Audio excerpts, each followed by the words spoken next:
حضور کی خدمت میں ایک خاتون آئی اور عرض کر دی طہرنی یا رسول اللہ، طہرنی یا رسول اللہ، طہرنی یا رسول اللہ، طہرنی یا رسول اللہ۔ 4 دفعہ کہا آقا مجھے پاک کیجئے، آقا مجھے پاک کیجئے، آقا مجھے پاک کیجئے، آقا مجھے پاک کیجئے۔ حضور نے اس کا جرم پوچھا تو اس نے کہا کہ میں شادی شدہ ہوں، مجھ سے زنا کا ارتکاب ہوا، میرے پیٹ میں بچہ ہے۔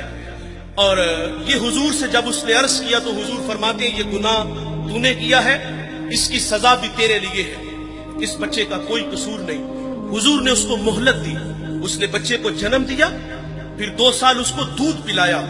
2.5 سال بعد حضور کی خدمت میں حاضر ہے، اس کو سنسار کیا گیا، پھر خود حضور نے جنازہ پڑھا۔ حضرت عمر رضی اللہ تعالیٰ عنہ عرض کرتے ہیں آقا یہ بڑی بدکار عورت تھی، تو میرے نبی فرماتے ہیں عمر اس خاتون نے ایسی سچی توبہ کی ہے، اگر اس کی توبہ کا 10واں حصہ اہل مدینہ میں بانٹ دیا جائے تو اللہ تعالیٰ سب کی مغفرت فرما دے۔ لیکن ہمارا حال کیا ہے، اگر غلطی ہو جائے تو ہم معافی نہیں کرتے۔ یار مثال کے طور پہ بندہ گناہ چھوڑ کے مسجد میں ہی آنا ہے نا اس نے، تو ہم کہتے ہیں لو 100 چوہے کھا کے بلی حج نو چلی، وہ پائی تینوں مسجد راکی نے بہایا، اسی اللہ نے جس اللہ نے تمہیں دکھایا ہے۔ کبھی ہم کہتے ہیں چور چوری چھوڑ دیتا ہے، ہیرا پھیری نہیں چھوڑتا، جوتے چرانے آئے ہو۔ وہ یار وہ آ گیا ہے، مسجد کی آبادی کا سبب بنا ہے، ہمیں خوش ہونا چاہیے تھا۔ میں شکر گڑھ بونڈری پہ ایک گاؤں میں حاضر ہوا تو وہاں جو محلے کی مسجد تھی نا، وہاں نماز تو بڑی دور کی بات ہے، اذان پڑھنے کے لیے کوئی بندہ نہیں ملتا۔ یہ مسجدوں کی حالتیں ہیں۔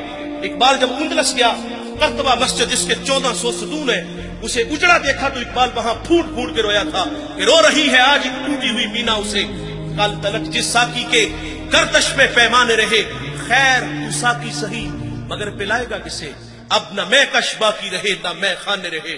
اقبال کہتا ہے واعظ قوم کی وہ پختہ خیالی نہ رہی، برق طبعی نہ رہی، شعلہ مکالی نہ رہی، رہ گئی رسم اذاں روح بلالی نہ رہی، فلسفہ رہ گیا تلقین غزالی نہ رہی، اور مسجد مرثیہ خواہ ہے کہ نمازی نہ رہے، یعنی صاحب اوصاف وہ حجازی نہ رہے۔ اللہ کے گھر تو ویران ہے، اگر کسی کی پیشانی میں سجدوں کا نور ٹپک رہا ہے، وہ اللہ کے گھر میں حاضر ہے، ہمیں تو خوش ہونا چاہیے تھا، لیکن ہم شرمندہ کرتے ہیں۔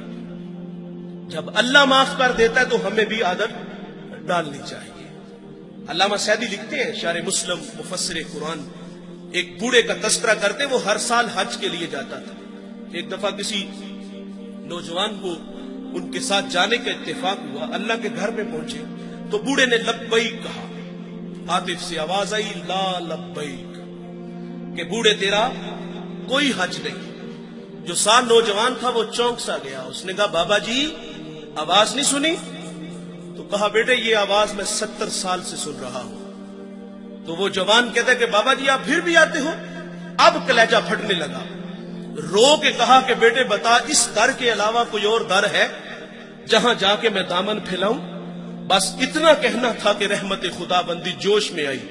ہاتف سے آواز آتی ہے کہ جا بوڑھے ہم نے تیرے 70 کے 70 حج قبول کر لیے۔ وہ معاف کرتا ہے بھائی، ہمیں بھی عادت ڈالنا چاہیے۔ کسی کو فرمایا شرمندہ نہ کرو۔ نبی رحمت صلی اللہ علیہ وسلم کی اقتداء میں صحابہ نماز کے لیے کھڑے ہیں، بالکل جماعت کا ٹائم تھا کہ کسی کی ہوا خارج ہو گئی، جماعت کا وقت ہے، ظاہر ہے وہ فوری اٹھے گا اور جا کے وضو بنائے گا، جو وہاں سے نکل کر وضو کے لیے جائے گا سکھی تو محسوس کرے گا نا، شرمندہ تو ہوگا نا۔ لیکن دیکھیے بھائی، حضرت عبداللہ ابن عباس رضی اللہ تعالیٰ عنہ حضور سے اسی وقت عرض کرتے ہیں کہ حضور اگر اجازت ہو تو ہم سب جا کے وضو نہ کریں؟ اللہ اکبر۔ میرے نبی فرماتے ہیں بہت اچھے۔ وہ سارے اٹھ کے گئے اور وضو بنا کے آئے۔ اب کیا خبر کہ کس کی ہوا خارج ہوئی؟ تو شرمندگی سے بچایا۔